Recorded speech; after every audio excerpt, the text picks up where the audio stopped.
Couturière, couturier, bonjour à tous, bienvenue dans cette nouvelle vidéo, la première de la saison.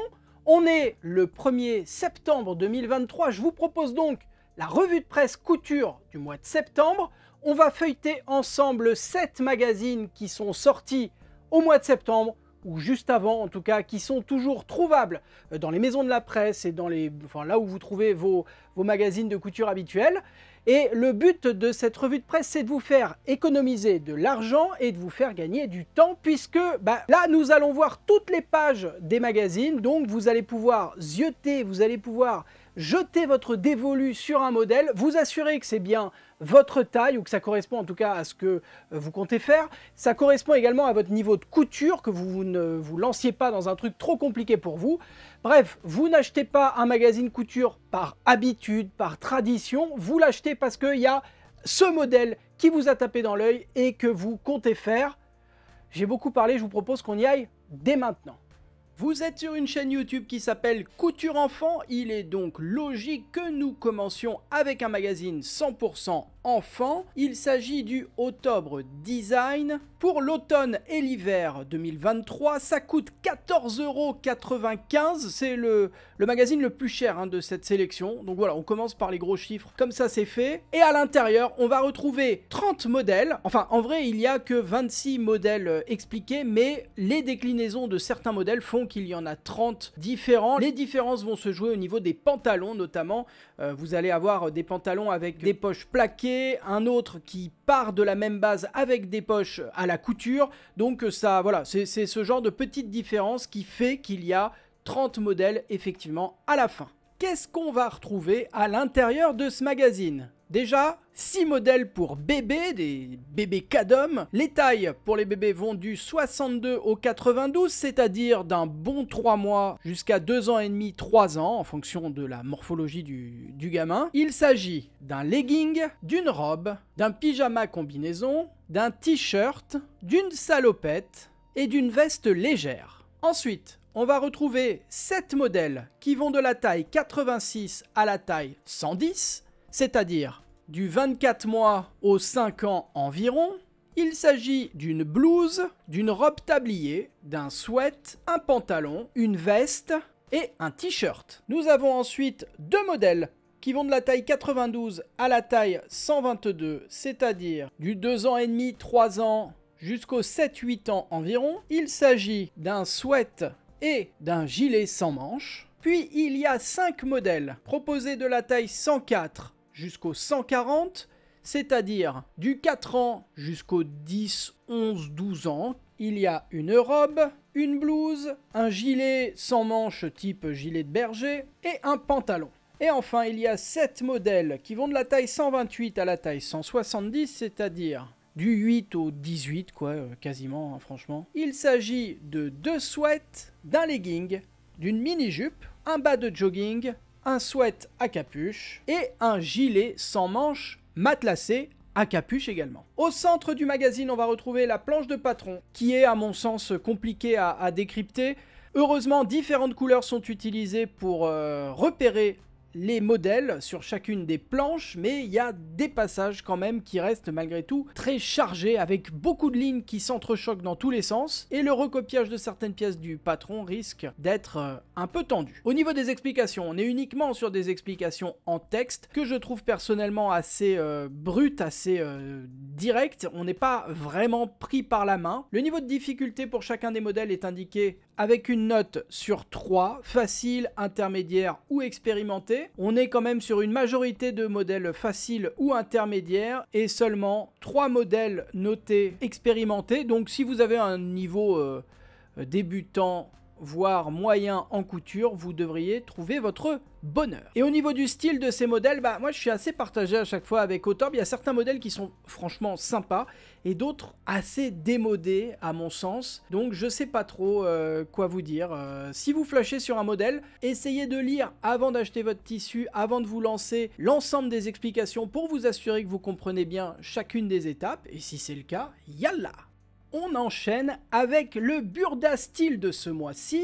Il coûte toujours 7,50 € et à l'intérieur, on va retrouver 28 modèles à coudre, dont 3 pour hommes, et ça c'est suffisamment rare pour être souligné. Je commence par ces modèles, comme ça c'est fait, ils sont proposés de la taille 46 à la taille 54, et il y a 2 sweats et un blouson. Bon, niveau variété, c'est pas encore ça, mais il faut saluer l'effort d'avoir enfin des petites choses proposées aux gars. Mais revenons au nerf de la guerre, les modèles féminins. Nous allons retrouver dans ce magazine 8 robes, 3 pantalons, 3 vestes, 7 hauts, 3 jupes, 2 manteaux et une combinaison. Tous ces modèles sont proposés de la taille 36 à la taille 44. Au niveau du style proposé dans ce magazine, Burda franchement c'est une valeur sûre, et les modèles qu'il propose dans ce magazine sont plutôt de la collection automne-hiver. On est vraiment sur des choses couvrants, longs, qui vont tenir chaud, qui vont couvrir.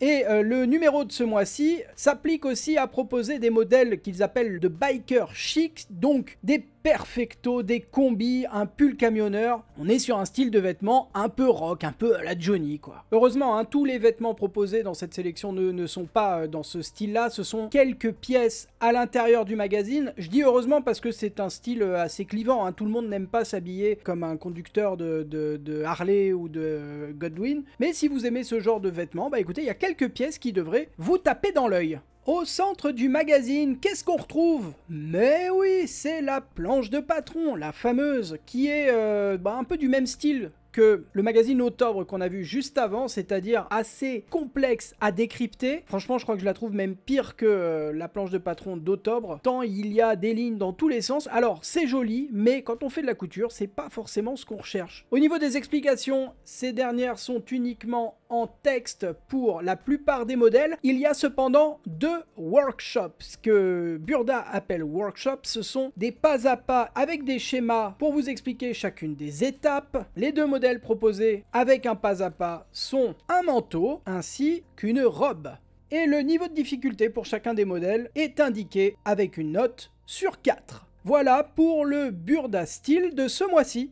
On passe maintenant à un magazine qui touche à tout, ça s'appelle Idées à faire, c'est le numéro 47 des mois de septembre et d'octobre 2023, ça coûte 6,90 €. Et Idées à faire, si vous ne connaissez pas, c'est un magazine qui va parler évidemment de couture, sinon il n'aurait pas sa place dans cette revue de presse, mais on va également parler de cosmétiques, de bricolage, de tricot, de crochet, de perles, de décoration, bref, je vous l'ai dit, ça touche à tout et ça permet de voir un petit peu autre chose que 100% couture. La thématique de ce magazine, ça va être les tendances automnales avec quand même un zoom sur Halloween qui se prépare très en avance visiblement cette année. On va donc retrouver un tuto de laine cardée pour faire une guirlande de champignons, de la cosmétique, je vous l'ai dit, avec la recette d'un scrub. Alors je ne sais pas ce que c'est le scrub, visiblement c'est une crème raffermissante pour le corps. Perso, je n'en mets plus.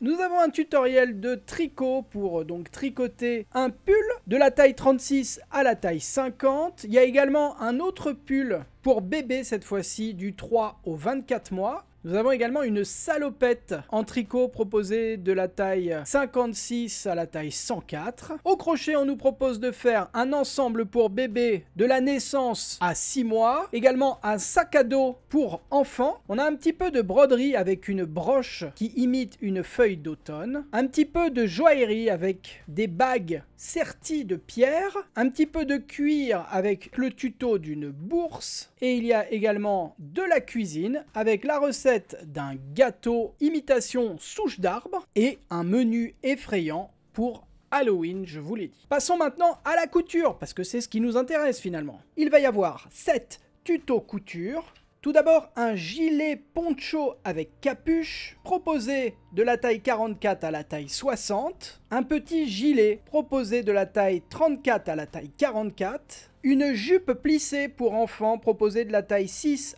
à 12 ans. Un chapeau et une cape proposés de la taille 2 à 6 ans. Un sac pour y ranger ses chaussures. Un lunch bag renard. Et enfin, un tableau ésotérique cousu.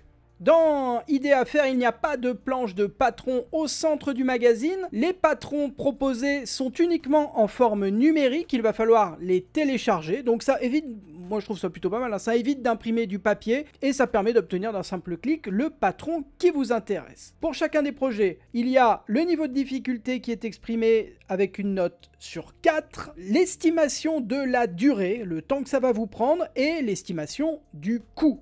Donc, pour cet automne, vous avez envie de faire un petit peu de couture, évidemment, mais peut-être d'autres choses, et bah, idée à faire, c'est top pour ça. On enquille avec le magazine Fait Main, c'est un numéro anniversaire puisqu'il s'agit du numéro 500. On va parler du charme d'antan, et on parle bien de fringues, hein, avec un numéro spécial vintage qui coûte 6,50 €. Au programme, on va retrouver 29 modèles, uniquement pour femmes, et un modèle pour enfants. Le modèle enfant, je commence par ça, c'est une robe proposée de la taille 98 à la taille 134, c'est-à-dire du 3 au 8-9 ans environ. Et ce même modèle de robe est proposé également en robe pour femmes. Alors, les tailles adultes dans Fait Main, c'est systématiquement du 34 au 54, sauf pour 13 modèles qui sont proposés de la taille S à la taille triple XL, et en fait ça revient au même, hein, ça fait toujours du 34 au 54, sauf que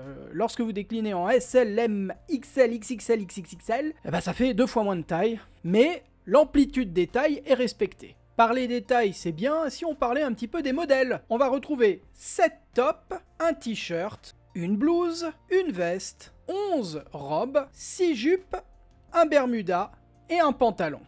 Au centre du magazine, on va retrouver la planche de patron, qui franchement n'est pas pire que celle proposée par Burda ou Octobre que nous avons vu précédemment. Voilà, il y a des passages extrêmement compliqués à mon sens à décrypter. Il y a 4 couleurs différentes pour distinguer les pièces des modèles. Et le vrai souci, c'est que les modèles proposés dans ce magazine sont à chaque fois déclinés en 11 tailles, ce qui fait autant de traits dans tous les sens, et forcément il y a des endroits où c'est un peu plus complexe que d'autres pour comprendre ce qui se passe précisément. Au niveau des explications, elles sont exclusivement en texte, donc attention lorsque vous vous engagez sur un modèle à bien comprendre chacune des étapes pour pas vous retrouver bloqué en cours de route, ce serait assez dommage. Au niveau du style proposé dans ce magazine, alors on est pour le coup sur quelque chose de moins hivernal, j'ai l'impression, que Burda. Je compare beaucoup à Burda parce que c'est le même éditeur, hein. Burda et Fait Main, c'est pareil, mais pour le coup, il se distingue dans le choix des modèles. Donc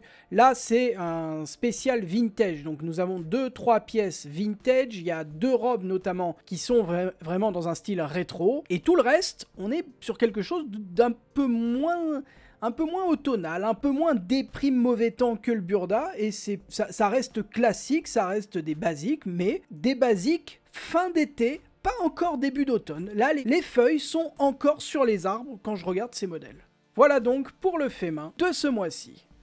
J'espère que vous aimez les sacs, j'espère que vous aimez les pochettes, les sacs à dos, les cabas, les trousses, bref, tout ce qui peut se coudre et contenir des trucs, parce qu'on passe sur un hors-série du magazine Lise Récup qui s'appelle 18 modèles de sacs. Et alors pour le coup, le titre renseigne assez bien sur ce que contient le magazine, puisqu'on va trouver 18 modèles de sacs, parmi lesquels un pochon, 3 pochettes, un sac banane, 3 sacs à main, un vanity, un sac à dos, un sac polochon, une besace et un tote bag. Et alors en plus, nous avons un chapeau en tissu qui ressemble très franchement à une sorte de bob. Pour chacun des modèles proposés, vous avez les explications qui sont en texte, mais également accompagnées d'un pas à pas en photo. Vous êtes donc pris et pris par la main du début à la fin de votre projet. A priori, il n'y a pas vraiment de raison de se planter si vous suivez chacune des étapes dans l'ordre. Et à la fin du magazine, on va retrouver la planche de patron qui regroupe uniquement les pièces aux formes biscornues. C'est-à-dire que bon, la plupart des sacs et des pochettes, ce sont des rectangles, des carrés, que vous allez tracer directement chez vous sur vos tissus. Pour toutes les autres pièces arrondies ou triangulaires, bref, toutes les autres pièces bizarres sont sur le patron, et du coup il y a assez peu de traits dans tous les sens, ça reste extrêmement lisible. C'est aussi ça l'avantage de coudre des accessoires. Vous avez adoré le Burda Style, voici le Burda Curvy. de l'automne 2023. Burda Curvy, c'est le Burda grande taille, puisqu'il y a à l'intérieur 16 modèles proposés de la taille 44 à la taille 60. On va donc retrouver 2 manteaux, un gilet, 4 robes, une tunique et une blouse, 2 jupes, 3 tops, un hoodie à capuche et 2 pantalons. Au niveau du style dans ce magazine, on revient sur une mode d'automne avec des vêtements assez longs, assez amples évidemment, des manteaux, donc voilà, c'est clairement une préparation au premier Frima de la saison. Et au niveau du style, ça reste assez classique, avec des choses que vous pourriez retrouver en magasin de prêt-à-porter sans aucun problème. Contrairement au Burda Style, au Burda classique, il va y avoir des pas à pas illustrés avec des petits schémas pour chacun des modèles, alors sous la forme de workshop comme on l'a vu dans le Burda Style, mais également dans le petit livret d'explications au centre du magazine. Chaque étape est accompagnée d'une petite illustration en noir et blanc, et évidemment de petits textes étape par étape pour bien comprendre ce qui se passe. Ça, franchement, ça fait un réel changement avec le Burda Style, puisque vous êtes vraiment, pour le coup, accompagné du début à la fin pour chacun des modèles. Au centre du magazine, on va retrouver la planche de patron qui est, franchement, pas si pire. Je la trouve même un peu plus lisible que celle du Burda Style, étrangement. Donc c'est plutôt une bonne surprise. Le niveau de difficulté dans ce magazine est toujours indiqué avec une note sur 4. Et il y a l'un des modèles qui est accompagné d'un pas à pas en vidéo. Il s'agit d'une jupe en denim.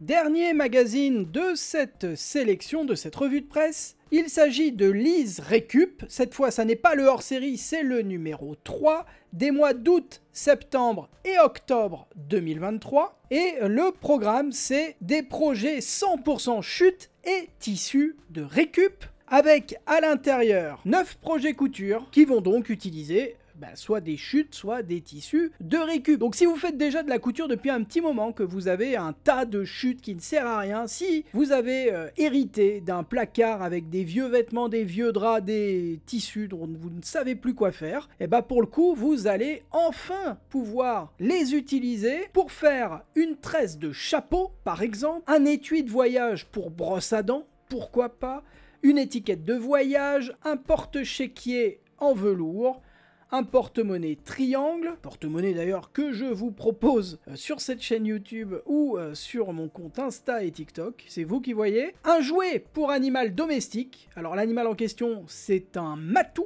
une boîte à mouchoirs en cuir, perso j'ai pas vraiment de chute de cuir mais bon passons, et un étui à mouchoirs. Pour chaque projet vous avez les explications qui sont fournies en texte évidemment, et également avec des photos étape par étape.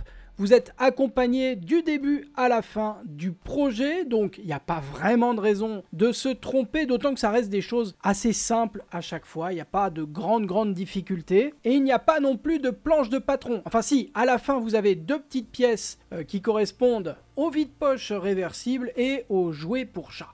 C'est la fin de cette revue de presse, et vous le savez, si vous suivez mes tutos et mes vidéos jusqu'au bout, il y a depuis 6 mois maintenant, le mot mystère, c'est un mot de couture qu'on se partage dans les commentaires. Vous, ça vous permet de découvrir ou de redécouvrir du vocabulaire de couture. Moi, ça me permet de voir les personnes qui vont effectivement au bout des vidéos, qui ne sont pas juste là à grappiller. Et voilà, le mot mystère de cette vidéo, c'est faufiler. Faufiler, qu'est-ce que c'est? C'est un synonyme de bâtir. Et bâtir, qu'est-ce que ça veut dire en couture? J'ai l'impression d'être dans le dico, vous savez, des fois on cherche un mot un peu compliqué, on tombe sur une définition qui renvoie à un autre mot et du coup on parcourt le dico dans tous les sens. Bâtir, c'est simplement faire une couture provisoire à la main, à grands points, et ça permet de bloquer les épaisseurs de tissu l'une sur l'autre avant de passer sur une couture définitive à la machine. Donc faufiler égale bâtir. Merci à toutes et tous d'avoir suivi cette vidéo jusqu'ici, j'espère qu'elle vous a plu. Si c'est le cas, vous connaissez la rengaine, vous n'hésitez pas à me le dire en laissant un petit commentaire, un pouce en l'air et surtout en vous abonnant à cette chaîne YouTube, c'est gratuit, c'est le gros rectangle rouge juste en dessous de moi où il y a marqué abonnement. Il suffit de cliquer. Si vous voulez soutenir mon travail, si vous voulez me permettre de moins subir l'inflation et de continuer à acheter des magazines de couture sans cligner des yeux, eh bien, vous pouvez le faire aussi via YouTube. Il y a le bouton juste à côté, le bouton rejoindre, qui vous permet de donner un petit peu d'argent une fois ou chaque mois. Ça dépanne. Moi, je vous dis à la semaine prochaine, normalement pour 2 vidéos, mardi et vendredi. Voilà, j'ai pas encore tout à fait repris le rythme, donc il est possible qu'il n'y ait qu'une vidéo vendredi, mais je fais mon possible pour qu'une vidéo sorte également mardi. A priori, ce seront 2 tutoriels de couture, évidemment. Voilà, d'ici là, prenez soin de vous, bonne couture, bye bye.